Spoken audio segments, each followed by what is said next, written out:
सो guides part 47 में हमने देख लिया इंसर्ट टैब कंप्लीट हो चुका है। पार्ट 48 में हम सीखने वाले हैं पेज लेआउट टैब, और पेज लेआउट टैब में ईच एंड एवरी ऑप्शन सीख लेने वाले हैं। पेज लेआउट टैब का प्रिंटिंग से रिलेटेड क्या कनेक्शन होता है, मतलब पेज लेआउट टैब में क्या क्या सेटिंग्स करनी है प्रिंटिंग से रिलेटेड, वो हम सब देखेंगे अभी स्टेप बाय स्टेप। शायद ही ये पार्ट 48 में कवर होगा क्योंकि इसमें बहुत सारे ऑप्शन है, तो ये भी इंसर्ट टैब की तरह अलग अलग पार्ट में डिवाइड हो जाएगा। कोई बात नहीं, you are ready for that, like let's start it now. तो यहाँ पे मैं आपको बताता हूँ कि सबसे पहले तो थीम आ रहा है, पेज लेआउट के अंदर आपको दिखाई दे रहा है थीम्स। अब इस थीम्स ऑप्शन में कलर्स है, फॉन्ट्स है, इफेक्ट्स है, ऐसे ऑप्शन है। अब मैं करूंगा क्या, ये थीम्स होता क्या है, जनरली क्या होता है कि अगर आपका ये डेटा है, मैं इसे थीम अप्लाई करना चाहता हूँ तो मैं इसे साइड में ले लेता हूँ। सपोज मैंने यहाँ पे कॉपी पेस्ट किया और मैं यहाँ पे थीम अप्लाई करने जा रहा हूँ, तो यहाँ पे जरा आपको दिखाई देगा कि इसके ऊपर कुछ इफेक्ट नहीं हो रहा है। मतलब आप थीम पे घुमा रहा हो तो कुछ भी, मतलब मैं यहाँ पे थीम पे घुमा रहा हूँ कुछ भी नहीं हो रहा है। सो कभी कभी इफेक्ट होगा। ये इसके लिए आपको करना क्या होगा, होम टैब में जाना होगा और यहाँ पे फॉर्मेट एज ए टेबल करना पड़ेगा। आप कोई भी एक टेबल या सेल स्टाइल यहाँ पे अप्लाई कर दो पहले से। यहाँ पे देखिए मैं सेल स्टाइल, हेडिंग स्टाइल कुछ भी अप्लाई कर रहा हूँ, यहाँ से कुछ भी फॉर्मेटिंग आप कर दो पहले। यहाँ से हेडिंग वाली स्टाइल दे दी मैंने इसको। अब मैं पेज लेआउट में जाता हूँ और थीम्स में जाता हूँ और माउस घुमा के दिखाता हूँ। अभी आपको कुछ ना कुछ चेंजेस नजर आएंगे अगर आपने पहले से कुछ थीम्स अप्लाई की तो। ओरिजिनल डेटा देखिए और राइट साइड का डेटा देखिए। मैंने जानबूझकर उसको कॉपी पेस्ट रखा है ताकि आपको फर्क नजर आए कि भाई हमने थीम अप्लाई किया तो क्या चेंजेस होने वाला है। सो थीम मतलब रेडीमेड फॉर्मेटिंग रहेगी दोस्तों, लेकिन आपको पहले क्या करना पड़ेगा, थीम अगर डायरेक्टली अप्लाई करने जाओगे तो कुछ नहीं दिखाई देगा।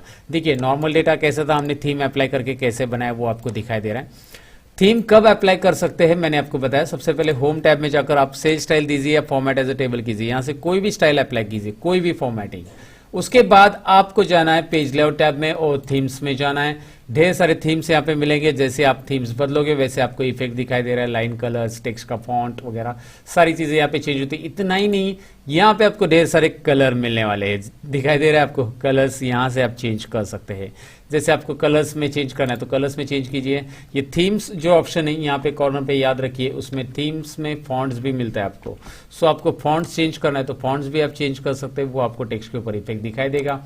और ये इफेक्ट्स है जनरली, तो ये ज्यादा हमें यूज नहीं पड़ता है, लेकिन अगर कभी जरूरत पड़ी तो आप डेटा को अच्छी तरह से फॉर्मेट करना है तो ये आप तरीका यूज कर सकते हैं। रेडीमेड फॉर्मेटिंग आपको मिल जाएगा, बस ज्यादा मेहनत करने की जरूरत नहीं है, राइट। सो इसे मैं कंट्रोल माइनस कर देता हूं, यानी कॉलम्स को सिलेक्ट करके कंट्रोल माइनस किया तो डिलीट हो जाएगा। थीम क्लियर है, छोटा सा ऑप्शन है, ज्यादा यहाँ पे टाइम नहीं वेस्ट करेंगे थीम्स के लिए और ज्यादा हमें रेगुलर यूज भी नहीं करना है। वैसे भी होम में हमें फॉर्मेटिंग के लिए फॉर्मेट एज टेबल से स्टाइल ये दिया और वो मैंने पहले ही बताया दिया है आपको। हम देख रहे हैं पेज लेआउट टैब और उसमें हमें सबसे पहला ऑप्शन यहाँ पे देखना है इस पेज सेटअप के ग्रुप में से। थीम्स ग्रुप तो हमारा हो गया, पेज सेटअप ग्रुप में हम मार्जिन देखेंगे। मार्जिन्स क्या काम का होता है ये मैं डिटेल में समझाना चाहूंगा। इसमें एक्सेल में प्रिंट करते समय ये सारी चीजें आपको अच्छे से सीखनी है। सबसे पहले तो मैं कंट्रोल पी करूंगा, ये डेटा प्रिंट कैसे आ रहा है, 1 2 3 पेजेस, 3 पेजेस में ऐसा प्रिंट आ रहा है। मैंने एक प्रॉपर डेटा लिया है, प्रॉपर कॉलम लिए है। हमें इसे कैसे प्रिंटिंग के लिए एडजस्ट करेंगे मैं आपको बता दूंगा। इसमें बॉर्डर्स नहीं आ रहा है, मैं इसे जूम कर देता हूं। सपोज मैं इसे जूम करने के लिए कंट्रोल बटन और स्क्रॉल करूंगा तो आपको दिखाई दे रहा है ये डेटा में बॉर्डर नहीं आ रहा है, सब हेडिंग्स वगैरह सब कुछ आ रहा है, बॉर्डर बिल्कुल नहीं है। तो सबसे पहले हम एस्केप करते, कंट्रोल पी किया था प्रिंट प्रीव्यू के लिए, कंट्रोल ए करते सिलेक्ट के लिए और यहाँ पे बॉर्डर दे देते। होम में ऑल बॉर्डर्स आपको पता ही है, यहाँ से हम बॉर्डर अप्लाई कर सकते हैं होम टैब में जाकर ऑल बॉर्डर्स। अच्छा, अब आप कंट्रोल पी कीजिए, यहाँ पे देखिए बॉर्डर्स के साथ ये प्रिंट प्रॉपरली आ रहा है। पेज नंबर 1 2 3 ऐसे ही यहाँ पे नेक्स्ट नेक्स्ट करेंगे, ये देखिए पेज है तो नेक्स्ट नेक्स्ट करेंगे, यहाँ से पेजेस आपको दिखाई देंगे। ठीक है, आपको ये तो समझ में आया कि यहाँ पे हमने ऑल बॉर्डर्स अप्लाई कर दिया। अब क्या हो रहा है कि मेरे पास सपोज यहाँ पे आप देख सकते हैं, जैसे मैंने कंट्रोल पी किया तो serial number, full name, gender, city वगैरह सब आ रहा है। और यहाँ पे एक और कॉलम ऐड कर सकते हैं, एक और एक्स्ट्रा कॉलम है आपके पास और यहाँ पे एक डॉटेड लाइन आ रहा है। ये आपकी प्रिंटिंग बाउंड्री बताता है ऑटोमेटिकली। ये कभी दिखाई देगा जब आप कंट्रोल पी करते हो, प्रिंट प्रीव्यू देख लेते हो, उसके बाद वो आपको एक डॉटेड लाइन दिखाता है कि आपके कॉलम्स कितने सेट हो रहे हैं। ए से एच तक बाय डिफॉल्ट वो कॉलम ले पा रहा है। और यहाँ इसके बाद के अगर कॉलम में आपने कुछ लिखा तो ये प्रिंट में आएगा तो ठीक है, मतलब आएगा तो प्रिंट में ही, लेकिन वो इस पेज में नहीं आने वाला है। जी हाँ, कंट्रोल पी प्रेस कीजिए, आपके पास 4 पेज हो गए। अभी 3 पेज थे, अभी 4 पेज हो गए क्योंकि चौथे पेज पे वो चला गया जो अभी मैंने कंटेंट लिखे थे ना, छोटा सा कंटेंट HD FDS, ये कहाँ पे चला गया दिखाई दे रहा है आपको, ये चौथे पेज पे चला गया। यानी कि ये प्रिंटिंग लाइन के बाहर आप लिखते हो तो वो प्रिंट में नहीं आएगा, तो यहाँ पे इसके अंदर लिखना है तो इसी पेज में आ जाएगा, पेज 1 के अंदर आएगा। यहाँ पे लिखते हो तो यहाँ पे 1 2 3 पेज होने के बाद वो नेक्स्ट पेज पे चला जाएगा, ये नेक्स्ट पेज हो जाएगा इधर के पेजेस, वर्टिकली पेजेस खत्म होने के बाद। और ये पेज कहाँ पे खत्म हो गया, यहाँ पे देखो डॉटेड लाइन भी आ रहा है कि पहला पेज आपका 50 नंबर रो पे खत्म हो गया। वैसे हमारा सीरियल नंबर 49 है, उस पे आ रहा है रो नंबर 50, यहाँ पे पहला पेज खत्म हो गया, डॉटेड लाइन आ रही है अगर आप ध्यान से देखोगे तो। और दूसरा पेज कहाँ पे खत्म हो गया, स्क्रॉल करेंगे तो यहाँ पे आ रहा है 100 पेज पे खत्म हो गया, मतलब 100 रो पे। और उसके बाद यहाँ पे नेक्स्ट जो है 100 रो के बाद दिखाई दे रहा है 101 रो जो 3 नंबर पेज पे आ रहा है।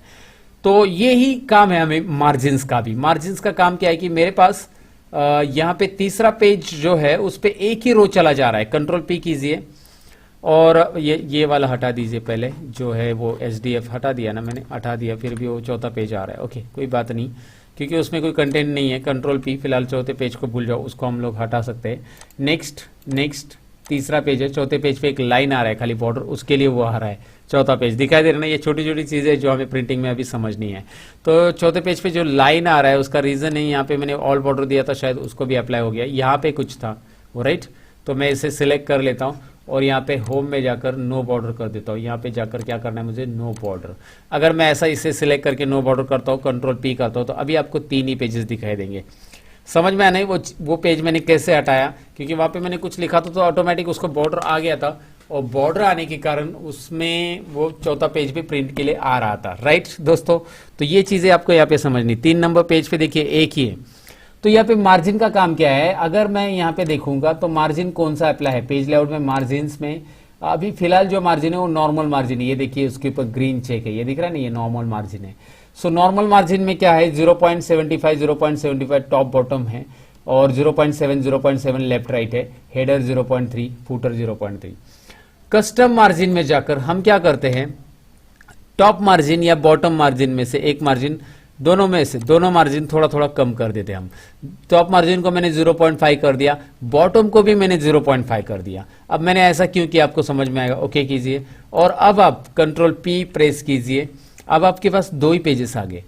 क्यों, क्योंकि 1 नंबर पेज पे आपके रोज कितने बैठ गए, देखो 52 रोज आगे हैं। पहले तो इसमें कितने आ रहे थे, लगभग हमारा 49 ही रिकॉर्ड आ रहे थे, राइट। रोज यहाँ पे ज्यादा थे, मतलब 52 रिकॉर्ड्स यानी 53 रोज, क्योंकि हमारा टाइटल का एक रो पकड़ो ना, तो टोटल यहाँ पे दिखाई दे रहा है 52 रिकॉर्ड्स। और नेक्स्ट पेज पे देखिए रिमेनिंग 100, और यहाँ पे कुछ स्पेस भी आपको मिल गया। ये स्पेस क्यों मिला मैं आपको दिखाता हूँ अभी। यहाँ पे मैं क्लिक कर रहा हूँ, यहाँ पे एक ऑप्शन है देखिए, शो मार्जिन्स करके एक ऑप्शन है, शो मार्जिन्स। ये छोटा सा कॉर्नर पे मैं जूम करके दिखाता हूँ, यहाँ पे देखिए ये शो मार्जिन्स के लिए है। इस पे क्लिक कीजिए, शो मार्जिन्स, मार्जिन्स आ रहे, ये रहा मार्जिन्स आपका। ये जो मार्जिन की लाइन है ना, ये अभी नीचे बढ़ गई क्योंकि मैंने इसको 0.5 कर दिया। अब आप कंट्रोल पी करेंगे तो वापिस होम टैब में जाकर, सॉरी पेज लेआउट टैब में जाकर मार्जिन सेट करने की जरूरत नहीं, यहाँ से आप खींच के मार्जिन सेट कर सकते हैं कंट्रोल पी के अंदर ही। और यहाँ से भी है मार्जिन के लिए, ये देखिए मार्जिन का ऑप्शन कहाँ गया, ये रहा लास्ट मार्जिन। कस्टम मार्जिन में जाकर आप दोबारा यहाँ से मार्जिन चेंज कर सकते हैं। जैसे यहाँ पे 75 था, यहाँ पे 75 था, दोनों 75 किया, मार्जिन देखिए यहाँ पे दिख रहा है प्रीव्यू में। ओके करो, देखो यहाँ पे मार्जिन की लाइन ऊपर आ गई, इसकी वजह से एक और पेज आ गया क्योंकि उस पेज पे एक और रो ऐड हो चुका है, दिखाई दे रहा है ना आपको। सो टॉप मार्जिन जो होती है, ये टॉप मार्जिन है 75, फिलहाल तो 75 मैंने कर दिया अभी उसको। यहाँ से नॉर्मल मार्जिन में जाकर कस्टम मार्जिन, यहाँ पे याद रखिए सारे ऑप्शंस यहाँ पे दिए गए हैं। मैं आपको सारी चीज़ों को जूम करके भी बताता हूँ। यहाँ पे देखिए नॉर्मल मार्जिन पे क्लिक कीजिए, यहाँ पे देखिए कस्टम मार्जिन बटन आ रहा है, उस पर क्लिक कीजिए। अच्छा, यहाँ पे आप माउस से कैसे कर सकते हैं, देखिए मैं इसे खींच के अभी ऊपर ले लेता हूँ थोड़ा सा, जितना देखिए जैसे मैंने उसे ऊपर खींच के लिए, टॉप मार्जिन मैंने बस कम किया तो भी यहाँ पे एक रो है ना, एक और दो पेजेस ही आ गए क्योंकि एक रो वहाँ पे क्या हो गया, ऑटोमेटिकली एडजस्ट हो गया, दिखाई दे रहा है नीचे। आप इसे भी खींच के और बढ़ा, मतलब मार्जिन नीचे लेके यहाँ पे स्पेस बढ़ा सकते हैं। ऐसे टॉप और लेफ्ट, टॉप और बॉटम ही नहीं, आप लेफ्ट और राइट मार्जिन भी कम कर सकते हो, वो कभी जरूरत पड़ सकता है। जैसे यहाँ पे मैं बताता हूँ एस्केप, यहाँ पे आपके पास आईडी के आगे एक कॉलम आ गया और इसमें पूछा गया आपको जेंडर लिखा है क्या, जेंडर लिख दिया है। यहाँ पे कॉन्टैक्ट नंबर वगैरह आ गया, चलिए कॉन्टैक्ट नंबर आ गया, कॉन्टैक्ट नंबर कॉलम और एक कॉलम आ गया कोई, तो ये कॉलम तो ठीक है प्रिंट में आने वाला है, लेकिन यहाँ पे एक कॉलम मैं ऐड कर रहा हूँ, जैसे कॉन्टैक्ट नंबर तो प्रिंट में आएगा और यहाँ पे मैंने कुछ और नंबर ऐड कर दिया, जैसे अल्टरनेटिव कॉन्टैक्ट नंबर, चलिए ठीक है अल्टरनेट कॉन्टैक्ट नंबर, तो 2 कॉलम ऐड कर दिए। या सेकेंड कॉन्टैक्ट नंबर जो भी है। तो यहाँ पे 2 कॉलम मैंने ऐड कर दिया, लेकिन कंट्रोल पी करेंगे तो आपको पता है कि ये प्रिंट में अभी आने वाला नहीं है। दिखाई दे रहा है, मतलब कॉन्टैक्ट नंबर आ रहा है लेकिन अल्टरनेट कॉन्टैक्ट नंबर है नहीं आ रहा है। तो ये राइट मार्जिन आप थोड़ा सा बढ़ा दो और यहाँ पे लेफ्ट मार्जिन थोड़ा सा कम कर दो, क्योंकि आपके पास स्पेस आना चाहिए। और यहाँ पे स्पेस मिलने के बाद आपको ये 2 कॉलम मिल गया। अगर आप इनको बॉर्डर अप्लाई कर देते हो, होम टैब में जाकर बॉर्डर अप्लाई कर दो, now you can check it out कि कैसे हमने मार्जिन सेटअप कर लिया है। समझ में आपको? सो मार्जिन एडजस्ट करने से हम पेज के ऊपर कॉलम्स और रोज को एडजस्ट कर सकते हैं अपने अकॉर्डिंग, और कॉलम्स यहाँ पे ऐड कर सकते हैं।